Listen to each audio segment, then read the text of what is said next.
Hello student, इस channel पर जुड़ने वाले सभी विद्यार्थियों का हार्दिक स्वागत है। आज दीपावली के शुभ अवसर पर आप सभी को हार्दिक अभिनंदन है। आप सभी जो है आज हम लोग समाज का जो कि हर सेट में समाज का 3 से 4 क्वेश्चन आते रहता है, जो कि हम लोगों को समझ में नहीं आता है कि कौन कौन से समास है और कौन नहीं है। तो आज हम लोग कुछ ट्रिक के माध्यम से समास को हम लोग हल करेंगे, एक पॉइंट करके देखेंगे। तो पहले देखेंगे कि समास क्या है। समास का शाब्दिक अर्थ होता है, समास का शाब्दिक अर्थ होता है, शाब्दिक अर्थ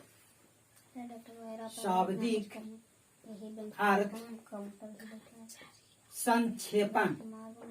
शाब्दिक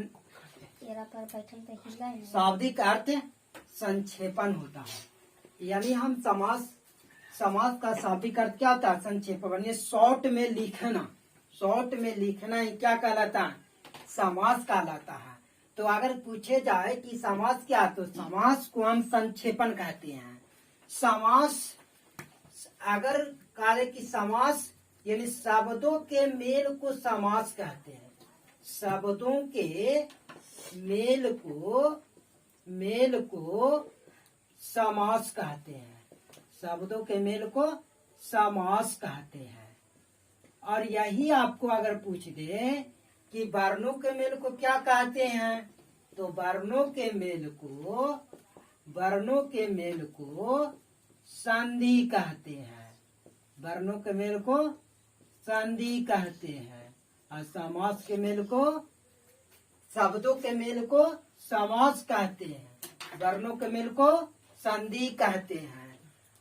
समास कितने प्रकार के होते हैं? तो समास जो होते हैं 6 प्रकार के होते हैं। समास कितने प्रकार के होते हैं? 6 प्रकार के होते हैं। देखिए पहला क्या है।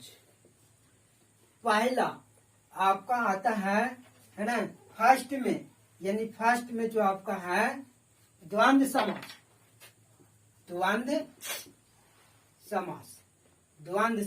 यानी पहला द्वंद्व समास।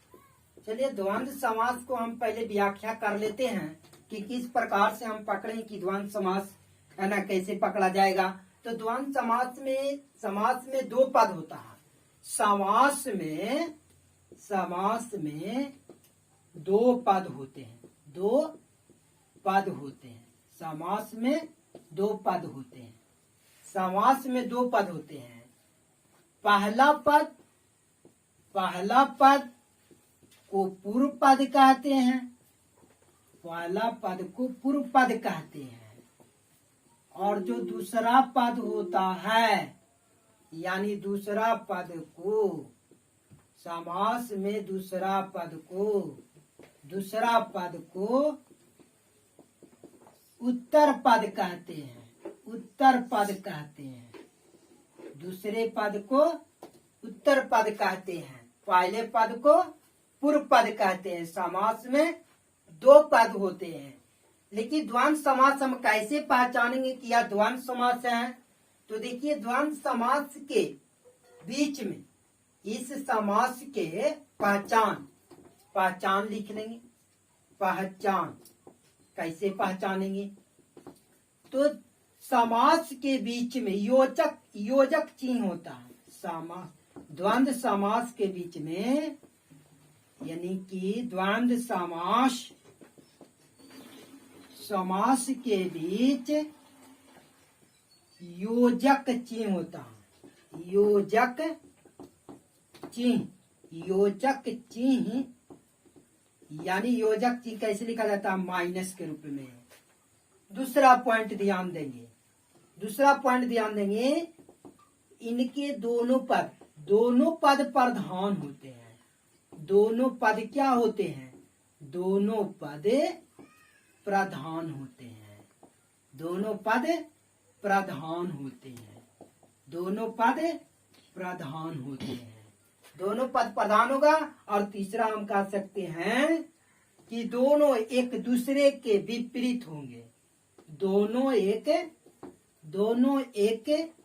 दूसरे के विपरीत होंगे। यानी हम कह सकते हैं विपरीतार्थक शब्द। तो ये 3 में से पहचाना जा सकता है कि बीच में योजक का चिन्ह यानी माइनस होना चाहिए, या दोनों पद प्रधान होने चाहिए, दोनों एक दूसरे के विपरीत होना चाहिए। जैसे हम उदाहरण देते हैं। उदाहरण माता पिता, माता माइनस पिता यानी बीच में योजक चिन्ह आ गया। देख लीजिए, दोनों पद प्रधान है, माता भी प्रधान और पिता भी प्रधान है। दोनों एक दूसरे के विपरीत है, यानी माता के उल्टा पिता, पिता के उल्टा माता। इसी प्रकार दूसरा उदाहरण हम देंगे। दूसरा उदाहरण लोटा और डोरी, लोटा डोरी। अब लोटा भी प्रधान और डोरी भी प्रधान, और है ना, दोनों एक दूसरे के उल्टा भी है, बीच में योजक चिन्ह भी है। तो हम इसे पहचाने कि योजक चिन्ह है, विपरीतार्थक शब्द है ना। तो इसको विग्रह जब करेंगे, विग्रह के मतलब विग्रह समास, विग्रह किसे कहते हैं? तो समासिक पदों को अलग अलग, समासिक पदों को समासिक पदों को अलग अलग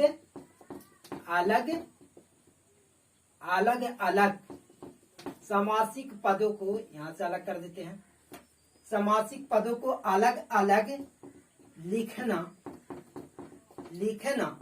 समासिक पदों को अलग अलग लिखना समास विग्रह कहलाता है। समास विग्रह कहलाता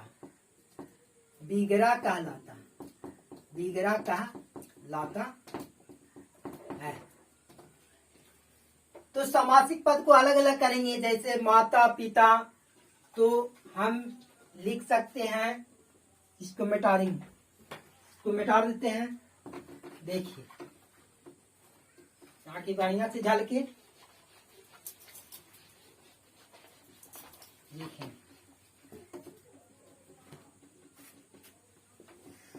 तो यहाँ पर लिखा कि समासिक पद कहलाता है। जैसे समास विग्रह में क्या करेगा कि समास विग्रह जब होगा, जब समास विग्रह करेगा तो समास विग्रह रहेगा, तब पहचाने करेगा कि विग्रह में है तब। तो विग्रह करते समय इसके बीच में, विग्रह के समय विग्रह में क्या देखना है? या मिल जाए, और मिल जाए, तथा मिल जाए, अर्थार्थ मिल जाए। इस सारे को कार्य करके हम इसको समास विग्रह कर सकते हैं। जैसे समास विग्रह माता पिता को समास विग्रह करना है तो इसको कैसे कैसे कर सकते हैं? माता और पिता, या कर सकते हैं माता तथा पिता, माता एवं पिता, या माता अर्थात पिता, माता एक छूट रहा है, माता अर्थात पिता। इस रूप में आपको समास विग्रह करते समय मिलेगा। अब हम देखेंगे कि पहला हमारा खत्म हुआ है ना, पहला खत्म हुआ द्वंद्व समास। अब देखेंगे दूसरा हम कैसे पहचानेंगे, जिसका नाम है दूसरे समास।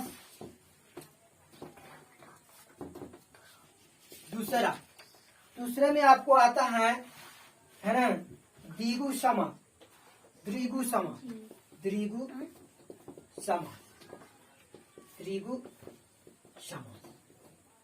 द्विगु समास का पहला पद, इसका पहला पद संख्यावाचक होगा। पहला पद क्या होगा? संख्यावाचक। जिसका भी पहला पद संख्यावाचक हो, जिसका भी पहला पद क्या हो? संख्यावाचक है।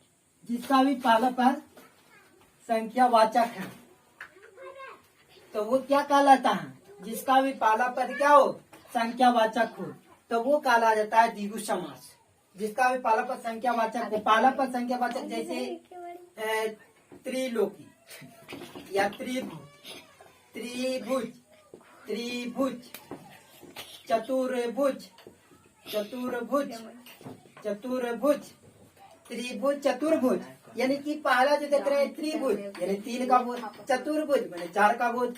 यानी इसको अगर समास विग्रह करेंगे, पहला संख्या वाचक है, इसको समास विग्रह करते समय समास जो विग्रह रहेगा तो विग्रह में क्या देखेंगे, विग्रह करेंगे तो हम देखेंगे या तो समूह मिलेगा, या तो समूह मिलेगा या समाहार मिलेगा। समाहार, समूह या समाहार, समूह या समाहार, समूह या समाहार। जैसे इसको हम करेंगे त्रिभुज, 3 3 त्रिभुज के मतलब 3 भुजाओं, 3 भुजाओं, 3 भुजाओं का समूह, का समूह, या कह सकते हैं 3 भुजाओं का समाहार, 3 भुजाओं का समाहार।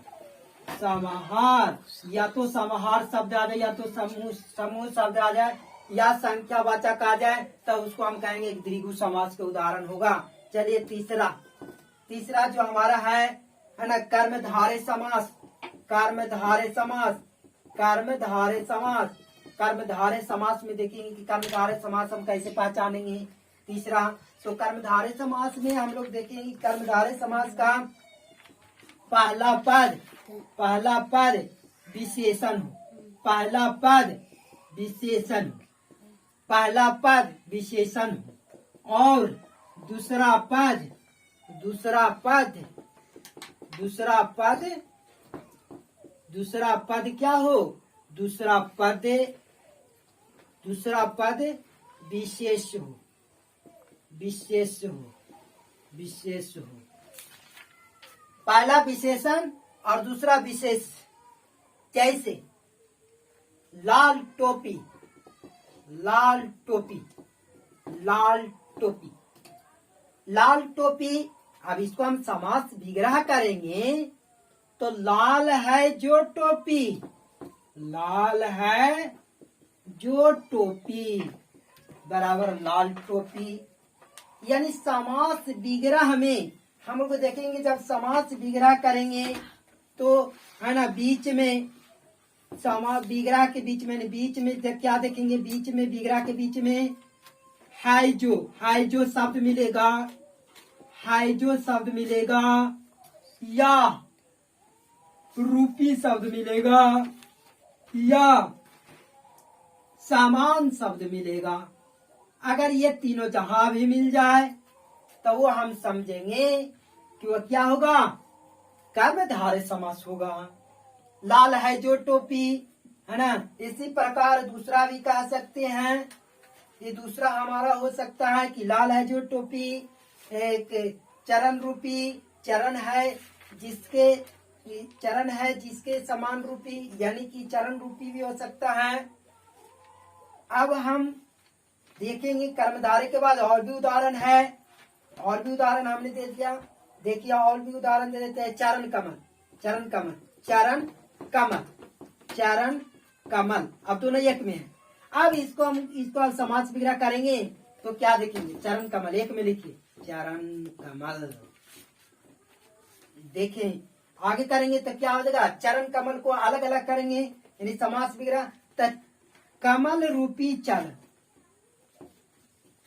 कमल, कमल रूपी, कमल रूपी चरण, कमल रूपी चरण, कमल रूपी चरण तक। यानी हम देखेंगे कि रूपी आ जाए या है जो आ जाए या समान आ जाए तो हम उसको समझे कि कर्मधारय समास है। या विशेषण आ जाए, जैसे विशेषण लाल है जो टोपी, टोपी की विशेषता क्या बता रहा है, लाल। कमल कैसा है तो चरण के समान है ना। ये विशेषण है, ये विशेष है।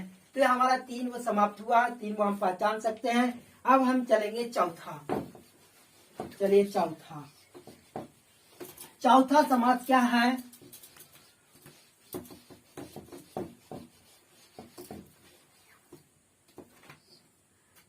समास का चौथा, चौथा जो हमारा है चौथा समास तत्पुरुष समास, तत्पुरुष समास, देखिए तत्पुरुष समास, तत्पुरुष समास, तत्पुरुष समास। तो तत्पुरुष समास में हम लोग देखेंगे कि तत्पुरुष समास कैसे पहचाने।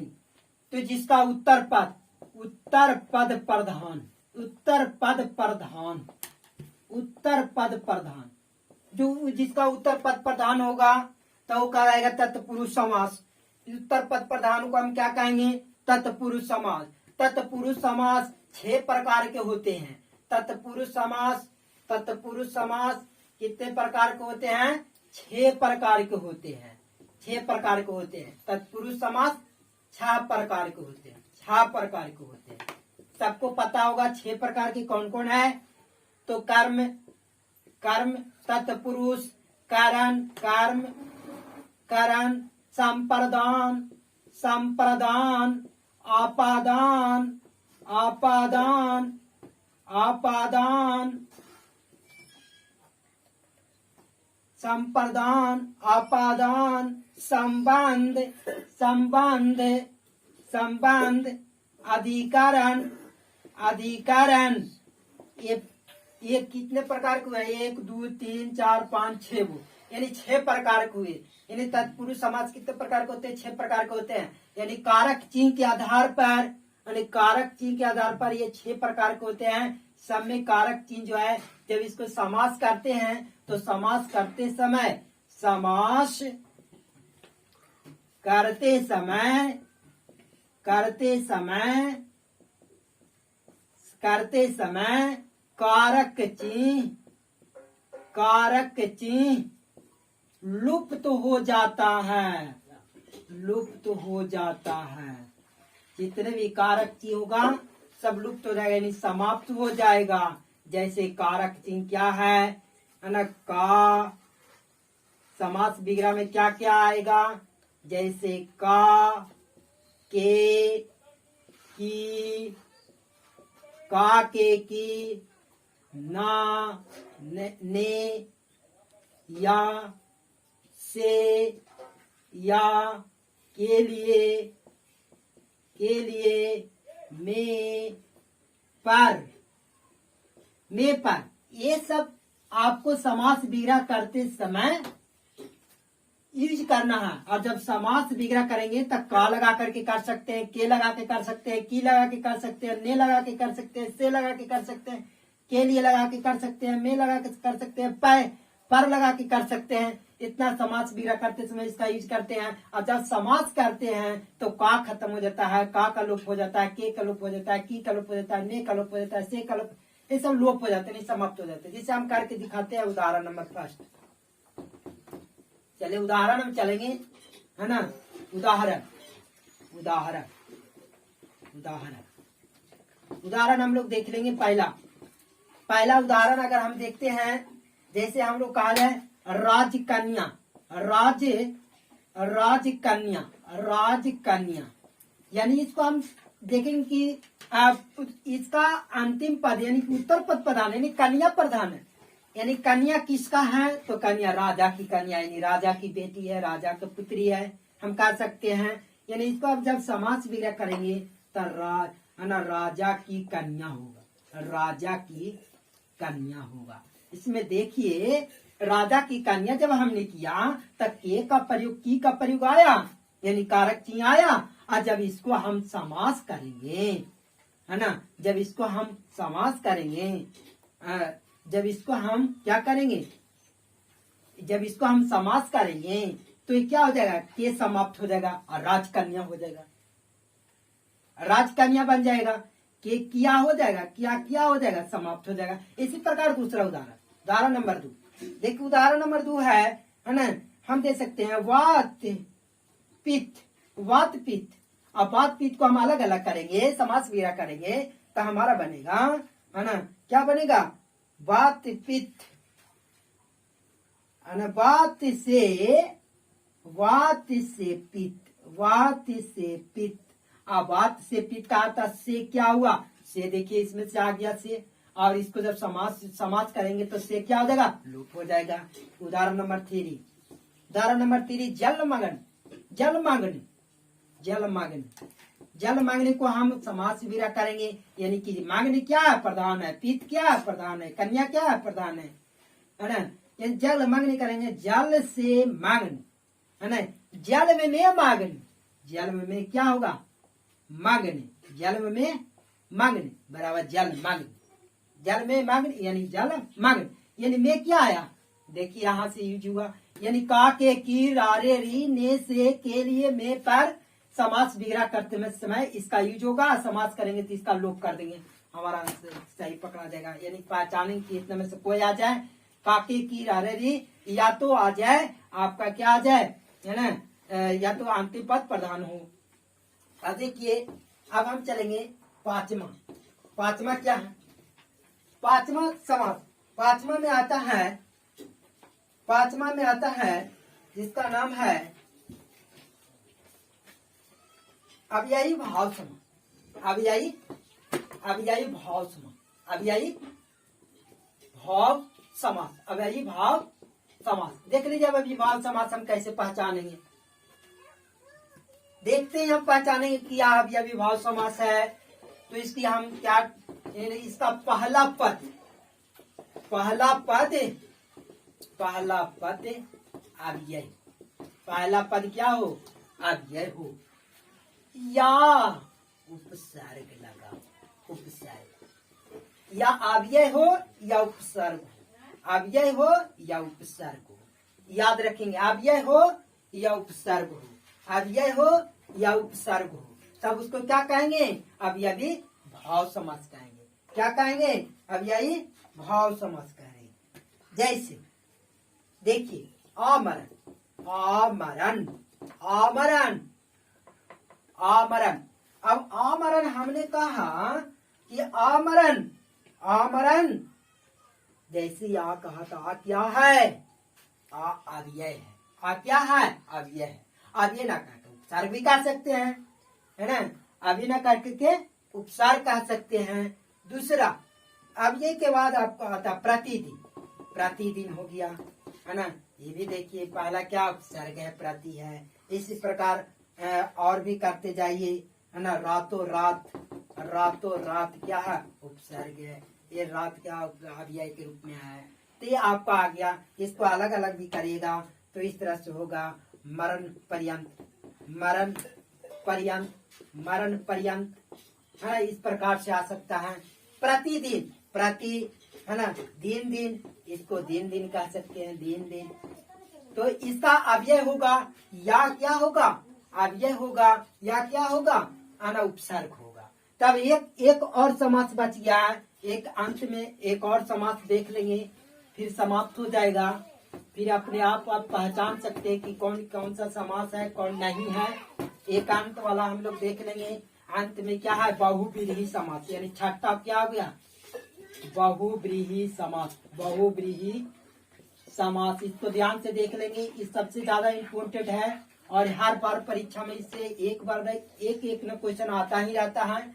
तो बहुव्रीहि समास में दोनों पद प्रधान नहीं होगा, दोनों पद, दोनों पद अप्रधान, अप्रधान के मतलब कोई पद प्रधान नहीं, दोनों पद अप्रधान के मतलब कोई पद प्रधान नहीं, है ना। जिसका कोई पद प्रधान नहीं वो क्या कहलाएगा? बहुव्रीहि, यानी हम बहुव्रीहि कह सकते हैं।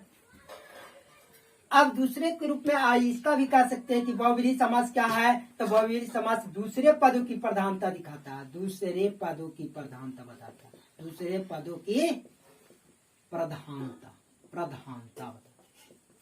तो दूसरे पदों की प्रधानता जो बतलाएगा बहुव्रीहि समास होगा। बहु दूसरे घर की प्रतिष्ठा बचाता है, हम इसी पर पकड़ सकते हैं कि बहु, बहु मने, है ना, बहु जो है दूसरे घर की प्रतिष्ठा को बचाता है, यानी कि बहुव्रीहि समास दूसरे पदों की प्रधानता बताएगा, अपने पद की छोड़ करके दूसरे पद की प्रधानता को बतलाएगा, है ना। तो उससे हम क्या कहते हैं? बहुव्रीहि समास कहते हैं। जैसे देखिए, है ना, दशानन, दशानन, दशानन, दशानन में क्या करिएगा? 10, इसको आप समास विग्रह करिएगा, इसमें कोई पद प्रधान नहीं है, न तो 10 प्रधान है, न आनंद प्रधान है, कोई पद प्रधान नहीं है ना। इसको जब समास विग्रह करिएगा तो क्या करेंगे?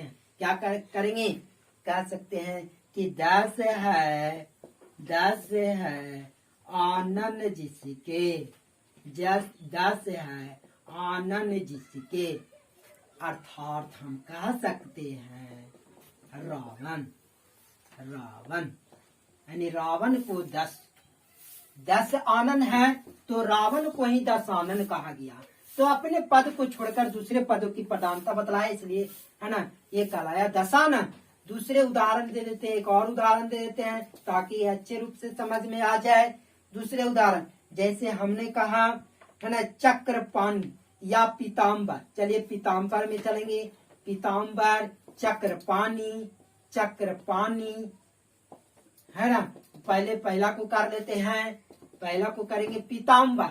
पीताम्बर यानी इसको समास वगैरह जब करेंगे है ना, तब पीताम्बर को क्या कर सकते हैं, पीत है अंबर जिसके, पीत है अंबर, अंबर जिसके, पीत है अंबर जिसके, अर्थात पीताम्बर किनको कहा गया, अर्थात पीताम्बर जो है ना विष्णु जी को कहा गया। अर्थात हम कह सकते हैं विष्णु, विष्णु।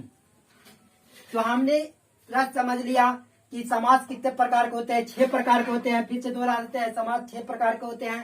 तुरंत समझेगा कि जैसा ही कहे द्वंद्व समास, द्वंद्व समास, द्वंद्व समास में दोनों पद यानी कि माइनस का चिन्ह होगा या विपरीत शब्द होगा, विपरीत शब्द होगा तो कहलाएगा द्वंद्व समास। द्विगु समास, द्विगु समास को हमने पहचान बताया कि पहला क्या होगा संख्यावाचक, पहला क्या होगा संख्यावाचक, तो द्विगु समास होगा। फिर हमने क्या बताया, द्विगु समास के बाद कर्मधारय समास बताया। कर्मधारय, कर्मधारय समास में क्या हमने बताया कि पहला पद विशेषण हो, पहला पद क्या हो विशेषण हो, और दूसरा क्या हो विशेष हो, दूसरा क्या हो विशेष हो, तो कर्मधारय समास है ना। फिर हमने क्या बताया तत्पुरुष समास, तत्पुरुष समास, तत्पुरुष समास में हमने क्या बताया है ना कि इसका उत्तर पद क्या हो, उत्तर पद प्रधान हो, उत्तर पद क्या हो उत्तर पद प्रधान हो, तब क्या कहलाएगा है ना तत्पुरुष समास कहलाएगा। तत्पुरुष समास कितने प्रकार के होते हैं, 6 प्रकार के होते हैं। फिर हमने बताया क्या कौन सा समास, अब यही भाव समास। अब यही भाव समास हम कैसे पहचानेंगे, अब अविभाव समास का पहला पद क्या होगा, पहला पद क्या होगा जी, पहला पद अब यही होगा, पहला पद क्या होगा अब यही होगा, या क्या होगा अब ये ना हो करके उपसर्ग लगेगा, तो क्या क्या कहलाएगा अब यही भाव समास कहलाएगा। फिर हमने बताया बहुव्रीहि समास, अभी हमने बहुव्रीहि समास इससे पहले लिखा। देखिए बहुव्रीहि समास के दोनों पद क्या हो अप्रधान हो, तो बहुव्रीहि समास कहलाएगा। जैसे 10 है आनंद जिसके, इसमें कोई भी पद प्रधान नहीं है, ये दूसरे पद की प्रधानता बताता है। तो यहाँ से हम हमारी परीक्षा में जो पूछते रहता है ना, देखिए 2020 के ए में पूछा है, एक क्वेश्चन हम दिखा देते हैं। जैसे पूछा था 2000 है ना 20 का 2020 के में, जैसे राजगिरी क्वेश्चन आया था, राजगिरी, राजगिरी एक क्वेश्चन हम दिखा देते हैं। राजगिरी कौन समास है, राजगिरी कौन समास है, राजगिरी कौन समास है, ये कब पूछा था, यही क्वेश्चन हमको आया था, यही क्वेश्चन हमको परीक्षा में आया था 2020 के ए में, 2020 के ए में पूछा है ना कौन समास है। आपको ऑप्शन मिलेगा, ऑप्शन देगा तत्पुरुष समास, ऑप्शन देगा तत्पुरुष समास, ऑप्शन देगा द्वंद्व समास, ऑप्शन देगा द्वंद्व समास, ऑप्शन देगा द्विगु समास, ऑप्शन देगा बहुव्रीहि समास। आप पहचानिए कि कौन समास है। अगर आप पहचान जाते हैं तो 1 नंबर पा लेते हैं, ए बी सी है ना, और ये होगा डी। तो राजगिरी, जब राजगिरी कह दिया, राजगिरी कौन समास है, तो पहले देखिए तत्पुरुष समास किसको कहते हैं, तो जिसका अंतिम पद प्रधान हो। द्वंद्व समास किसको कहते हैं, तो इसके बीच में योजक चिन्ह हो, है ना। द्विगु समास किसको कहते हैं, तो हम देखेंगे कि इसका पहला पद क्या हो संख्यावाचक हो, तो संख्यावाचक तो है नहीं, तो कट गया ऐसे ही, है ना। द्वंद्व समास तो है नहीं, विपरीत विपरीत शब्द होना चाहिए, तो ये भी तो है नहीं, या तो योजक चिन्ह होना चाहिए, भी नहीं है। हम तत्पुरुष समास में देखेंगे है ना, क्या हम तत्पुरुष समास और कहा कि राजा है ना, और बहुव्रीहि समास में दूसरे के अर्थ की दोनों पद प्रधान नहीं होता है, लेकिन इसमें घर क्या प्रधान है, घर क्या प्रधान है। तो ये जिसमें कोई पद प्रधान नहीं होता पर तब बहुव्रीहि समास पकड़ेंगे। तो बहुव्रीहि समास भी नहीं है, द्विगु समास भी नहीं है, द्वंद्व समास भी नहीं है, तो होगा कौन? तो ये होगा तत्पुरुष समास। क्योंकि राजगृह यानी राजा का घर, क्या कह सकते हैं? राजगृह माने राजा का घर। तो यानी का के की रा रे री जिसमें समास करते समय आ जाए वो तत्पुरुष समास है ना। तो क्या हो जाएगा? तत्पुरुष समास। इस प्रकार से हर बार परीक्षा में 3 से 4 नंबर का क्वेश्चन इससे आता रहता है। तो इस वीडियो को जरूर देखें और अंत तक देखें ताकि आप 4 नंबर हर परीक्षा में आपको ना छूटे, है ना। तो अंत तक देखने के लिए हर विद्यार्थियों को धन्यवाद, है ना।